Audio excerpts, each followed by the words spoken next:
Esta es nuestra pantalla de introducción. Vamos al asunto. En nuestro blog de notas, lo primero que he puesto es una referencia para la distinción entre salud y enfermedad. Las enfermedades, ya sabéis que yo opino que no están flotando en el espacio y que tenemos la mala suerte de que nos caiga alguna, ¿no? La enfermedad no es nada más que una alteración en el estado de salud y ese estado de salud pues empieza a manifestarse en el elemento más pequeño de vida, que es en la célula. Esta es la idea que tenemos de medicina, que yo defiendo. Estamos de acuerdo que medicina es vamos a ayudar al paciente, vamos a tratar de mejorar su dolencia, ya si tratamos de curar y lo conseguimos, pues perfecto. Pero quería poner una imagen que fuera suficientemente llamativa. Esta es la idea tradicional que tenemos, curar la enfermedad. Claro, con curar la enfermedad nos podemos encontrar pues con muchos escollos en el camino. Es que en algún momento, digamos, hay un órgano que está especialmente enfermo y no podemos hacer nada. ¿Por qué no podemos hacer nada? Porque estamos partiendo de una visión organicista. Doctor, no respiro, pues que te vea el neumólogo. Doctor, me duele la tripa, pues que te vea el digestólogo. Nosotros damos una vuelta de tuerca. Esto lo estoy diciendo más para los que es la primera vez que nos puedan estar viendo. Los que ya me conocéis ya sabéis que lo siguiente que viene es verdaderamente lo que nos interesa, que es recuperar el estado de salud. ¿De acuerdo? Bueno, aquí os pongo una foto aérea de lo que podríamos decir que es el buque insignia de la sanidad, al menos en Madrid. Esto que veis aquí abajo es el Hospital Puerta de Hierro de Madrid, está en Majadahonda. Para que os hagáis una idea, aquí hay un terreno de unos 180.000 metros cuadrados. Esto es una zona de 165.000 metros cuadrados aproximadamente, o sea, lo que vendrían a ser 16 campos y medio de fútbol. Pues esto es el hospital. Es una visión absolutamente moderna, por supuesto informatizada, mecanizada, todo hada que se os ocurra. Y evidentemente, pues claro que hay que estar orgullosos de este avance de la medicina, pero se nos olvida que hay un elemento mucho más pequeñito, que no quiero parecer, no sé, espectacular, tiene mucha más capacidad. ¿Qué es esta? La célula. La célula tiene una capacidad de recuperarse y lo único que tenemos que hacer es ayudar a que se recupere. ¿Cómo? Pues que le lleguen los nutrientes adecuados, que esté en el mejor ambiente, que tenga la mejor oxigenación y solo con eso ella ya tiene mecanismos suficientemente importantes para autorregularse. Bueno, pues este es el punto de partida. Micronutrición significa vamos a atender a la célula, vamos a mimar a la célula. De modo que sigue siendo válido, claro, las 3 preguntas hipocráticas que aprendíamos cuando empezábamos a dar los pasos por la patología general. ¿Qué le pasa? ¿Desde cuándo? ¿A qué lo achaca? Esto está muy bien, esto sigue siendo válido, pero tenemos que empezar a sacarle mucho más jugo a los síntomas que nos dice el paciente y sobre todo cambiar un detalle. Y es que esas preguntas están bien, pero para que nosotros seamos capaces de ver dónde están los elementos que están causando la enfermedad, los disruptores. De esta manera llegamos a lo que cada vez más se conoce como la medicina basada en la biología humana, es decir, aquello que en su momento decía Hipócrates de que la alimentación sea tu primera medicina. Bueno, pues esta es la pura realidad. Esta frase que se ha hecho también famosa del somos lo que comemos, bueno, pues hombre, somos lo que absorbemos y si pensamos en el grado de permeabilidad del intestino, más tendríamos que decir, más que somos lo que comemos o lo que absorbemos, lo que se cuela por nuestras células o entre las células del intestino, de la mucosa, porque la mayoría de las veces, desde luego, ese intestino está demasiado permeable y estamos con lo que en algún momento vamos a ver como síndrome de hiperpermeabilidad intestinal. Vamos con unas ideas generales de por dónde van a ir nuestros derroteros. En primer lugar, está claro, esta primera visión, que es la que dedicamos nuestro tiempo en la consulta, el día a día, es decir, la visión orgánica, repito, sigue siendo válida, pero vamos a trasladar nuestra atención a la visión celular. Importante, vamos a tener que ser conscientes que la célula es esa mínima parte de vida, entonces los elementos de valoración tendrán que ser mucho más sutiles. Tendremos que ser conscientes que una célula tiene unos cuantos centolitros y eso a simple vista no se ve. Entonces, cuando miramos un análisis de sangre y estamos viendo el valor, el tamaño que tiene la célula, acordaros que puede estar entre los 70, 80, 90 centolitros y la valoración que hagamos de esos datos de laboratorio tendrá que estar en relación precisamente con el tamaño de la célula. Si no, no sirve de nada. No vale decir, pues la glucemia, pues entre 70 y 110 todo vale. Hombre, no. Una glucemia de 110 apunta maneras a que parece que el páncreas probablemente no esté funcionando bien porque sus células beta no están funcionando bien. Este es el esquema, el cambio que tenemos que hacer, ese reset. Tenemos que pensar en modo célula. Y en el cuerpo, ¿cuántas células tenemos? No os preocupéis que no os voy a contar ahora aquí un tratado sobre las células. Vamos a hacer dos grandes grupos. Unas células que serían las somáticas, el tejido conjuntivo, el tejido adiposo, el tejido muscular, el tejido óseo, el tejido nervioso. Todo eso son células somáticas que tienen sus organelos intracelulares, pues para que cumplan su función, la que sea. No vamos a entrar ahora en detalle, simplemente hay un gran grupo de células somáticas. Hay otro gran grupo que son las células inmunocompetentes. Es decir, ese ejército de celulitas que está defendiendo a las otras células para que estén en las mejores condiciones y que cualquier agresión que venga de fuera pueda ser atajada a tiempo. Así que si nos vamos a centrar en la célula, pues lo lógico es que tengamos una mínima idea, que recordemos algo a propósito de los componentes de la célula. A partir de ahora, tenemos que ser conscientes que lo que tenemos que pensar es a este paciente que me ha llegado a la consulta, realmente qué es lo que le está fallando. ¿Qué es lo que está fallando? Por supuesto las células, pero ¿qué le está fallando? ¿Es posible que sea la membrana celular? Es posible. Os voy a poner un ejemplo, no vamos a entrar ahora en detalle a propósito de cuáles son los componentes de la membrana celular. Ya digo, os pongo un ejemplo para que nos hagamos a la idea. Resulta que cada vez más nos encontramos unos niveles de vitamina D, de dedo, nos encontramos unos niveles que están muy por debajo de lo que sería de desear, del orden de los 70 nanogramos más o menos. ¿De acuerdo? ¿Y esto por qué es?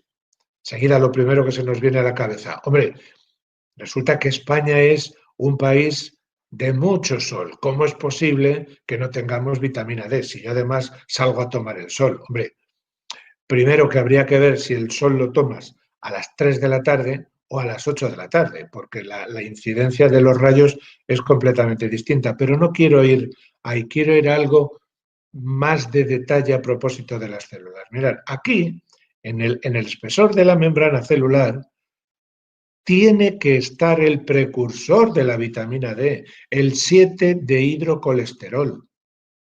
¿Por qué no nos preguntamos ¿Cómo es posible que teniendo tanto sol no tengamos vitamina D? Pues a lo mejor es que no tenemos la cantidad del 7 de hidrocolesterol en la membrana celular. Entonces, claro, por mucho que yo tome el sol me va a dar igual. De modo que para que haya colecalciferol que se me hidroxile allá y más para allá, primero hace falta que tenga un precursor y a lo mejor ese precursor no lo tengo. O bien porque no me esté funcionando, es un decir, el ciclo de Krebs, o bien lo más sencillo, que sea un origen iatrogénico porque alguien me haya dicho que tome una estatina. El caso es que resulta que el precursor no va a estar ahí. De modo que, ya digo, fijaros, en vez de decir hipovitaminosis D y vamos a aventurar, pero mientras tanto te doy vitamina D, no. ¿Por qué se está produciendo esta bajada en la tasa de vitamina D? Es posible que el daño esté en el núcleo. Es decir, que le llega la información a la célula y es en el núcleo donde se tiene que sacar la información. Pues de toda esta madeja, de la cromatina, es posible que esta cromatina no se ablande para que salga la información, o es posible que no le llegue al núcleo, o lo que es posible también es que aquí en el retículo endoplásmico resulta que hayamos forzado tanto a la célula que se esté dando lo que llamamos un estrés. Esto puede ocurrir perfectísimamente en un adulto que empieza a tener la glucemia un poquito alta. Empieza a tener un poquito alta y decimos, caramba, diabetes mellitus del adulto, diabetes tipo 2. Ya hemos quedado genial y venga, vamos a ver qué antidiabético oral le ponemos. Hombre, ¿por qué no nos planteamos qué está ocurriendo aquí? En el retículo endoplásmico, en la célula, ¿qué está ocurriendo para que no se sintetice la insulina suficiente? Lo más inmediato que puede ser, pues que haya un cierto componente de estrés en ese retículo y resulta que por mucho que yo me empeñe en darle la señal a la célula de que hay un carbohidrato por ahí a la puerta, mi célula es incapaz de responder adecuadamente formando la insulina. Ribosomas, exactamente igual. Es decir, ¿para qué nos van a servir? Para sintetizar péptidos. Igual a lo mejor no se están sintetizando péptidos porque no ha llegado la información adecuada a la célula. Ya veremos ahora dentro de un rato algún motivo por el que esto ocurra. Entonces, no se trata de decir, como hablaba hace un momentito, es que resulta que no se está formando insulina. A lo mejor es que no le está llegando esa tarjeta gráfica con la clave para decirle al ribosoma, fabrica este péptido que ahí afuera le van a llamar insulina. La mitocondria, otro de los elementos fundamentales. Como la mitocondria no sea capaz de fabricar el ATP en sus crestas internas, desde luego la energía de la célula va a decaer. Claro, vamos a llevarlo otra vez a la práctica. Resulta que tenemos una persona con una cardiopatía, tiene su insuficiencia cardíaca y su insuficiencia cardíaca que decimos, ¿qué hacemos para compensar esto? Pues vamos a ver, disminuimos la precarga, le ponemos diuréticos, le ponemos cardiotónicos, ¿vale? Le ponemos todo el arsenal que tenemos en la farmacopea, tiramos del vademecum y ahí vamos a encontrar la solución. Hombre, a lo mejor es posible que en la mitocondria no se esté formando suficiente ATP. ¿Y por qué es posible que no se forme suficiente ATP?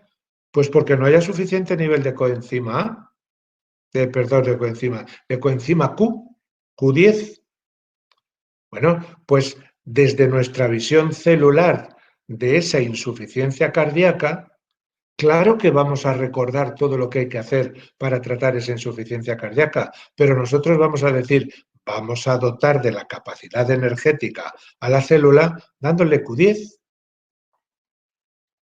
El aparato de Golgi, exactamente lo mismo. El empaquetador, a lo mejor no le están llegando los productos adecuados del retículo endoplásmico, sea liso para lípidos, sea rugoso para péptidos, y entonces no hay nada que empaquetar.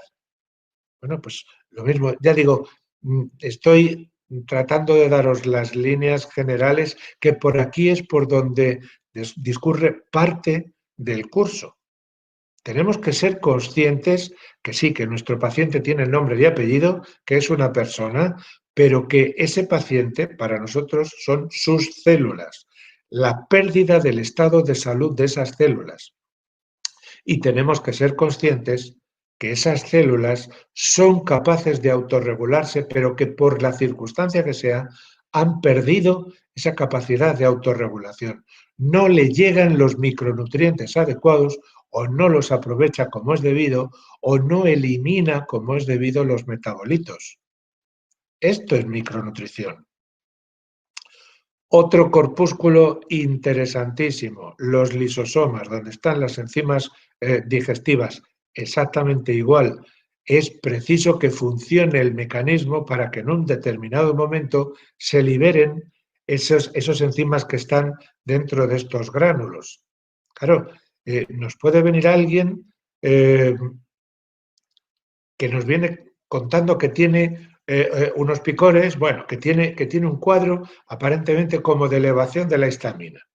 Es decir, algo está ocurriendo en los lisosomas que se están rompiendo. Y enseguida lo primero que pensamos es a ver si va a ser un déficit de DAO. Y claro, si no se degrada la histamina, está produciendo la sintomatología. Hombre, esa es una de las causas, pero ¿por qué no pensamos que está ocurriendo con estas células que van cargadas de lisosomas? ¿Qué está ocurriendo con los mastocitos, por ejemplo? A lo mejor tengo que darle una información, tengo que dar unos micronutrientes adecuados para que eso no ocurra. Repito, para que la célula autorregule. Estas son unas imágenes muy bonitas a propósito de algo que debemos tener también en cuenta, la división celular. Esta mitosis está teniendo lugar en el cuerpo continuamente, continuamente. ¿Esto qué quiere decir? Pues que puede que se dé la circunstancia que esté fallando en alguna de las fases de la mitosis. ¿Y esto qué puede ocurrir? ¿Qué puede ser? Pues que a lo mejor estos ácidos nucleicos no están dando la información adecuada. A lo mejor resulta que sí la están dando. Resulta que lo que ocurre es que si hay un mínimo daño en el ADN, no es capaz de repararlo. Bueno, pues en nuestra mentalidad debemos ser conscientes que hay que pensar en ese ADN y algo, un micronutriente fundamental que no le debe faltar a la célula, el zinc. El zinc es básico en la replicación, el zinc es básico en el proceso de reparación del ADN. Entonces, claro que tenemos que ser conscientes del daño que puede estar ocurriendo en el órgano, pero si no somos capaces de descender a este nivel, se nos está escapando la esencia. Pongo este esquema para que veáis de algo tan simple cómo lo podemos complicar y cómo se complica realmente. Si os dais cuenta, estoy reduciendo todo lo que acabo de decir a la importancia de la nutrición celular. En la medida que mi célula tiene ese adecuado aporte de micronutrientes, a mí me da igual que mi paciente tenga muchísimo dinero y tome todos los días angulas y caviar. No estar haciendo nada bueno para sus células. Tenemos que dar una nutrición adecuada y variada. Ser conscientes que la célula tiene que aprovechar esos micronutrientes y ella realmente lo que está esperando es que le llegue vitamina D, que le llegue calcio, que le llegue magnesio, el micronutriente que sea.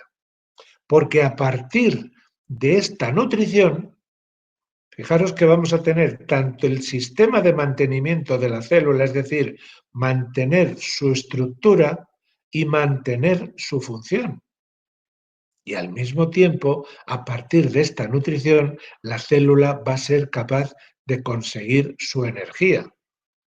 Esto parece que es teoría sin más. ¿Por qué no pensamos en un momento qué es lo que ocurre con un diabético que no es capaz de formar suficiente cantidad de insulina? ¿Por qué no pensamos que esas células beta del páncreas están siendo sometidas a un sufrimiento X, el que sea? Lo cierto es que no son capaces de producir insulina. Volvemos a la época de las películas de los romanos, le ponemos un señor con unos brazos muy fuertes y un tambor para marcar el ritmo, pom, pom, pom, pom. Es decir, vamos a estimular, vamos a darle un antidiabético para que el páncreas forme más insulina. Pero si está agobiado ya, si esa célula está estresada, ¿no os parece que lo lógico será por qué no le relajamos temporalmente esa demanda? ¿Por qué no hacemos que las células obtengan su energía, por ejemplo, a partir de la metabolización de lípidos? Y de esta manera, ¿qué va a ocurrir? Que el retículo endoplásmico rugoso de esas células beta va a entrar en reposo. Si entra en reposo, yo tengo que ser consciente que el páncreas, aunque haya perdido células, y eso lo puedo ver, la pérdida de células beta lo puedo ver con un análisis, simplemente con conocer el nivel de glucemia basal y el nivel de insulinemia basal. Bueno, pues si yo parto de una determinada situación y yo lo que puedo hacer es estimular a esas células para que formen más celulitas, esto es una realidad. Tenemos la obligación de saber que si se han perdido muchas células beta, no ha sido la totalidad, no está a cero, ni mucho menos. Tenemos que ser conscientes que hay una población que queda y que si la relajamos, si le quitamos ese agobio, va a formar más celulitas. Pero además hay otras estructuras en el páncreas, túbulos, canalículos, cuyas células son capaces de dar lugar a más células beta. Fijaros qué visión más diametralmente opuesta. Como no te funciona el páncreas, yo te pongo insulina. ¡Hala! A correr. Es lo que hemos aprendido. No, como no te funciona el páncreas, ¿por qué no estará funcionando? ¿Qué grado de no función tiene? Vamos a relajar, vamos a quitarle agobio, vamos a hacer que las células recuperen esa función. Hay que fijaros la trascendencia que tiene este esquemita que parece de lo más simple.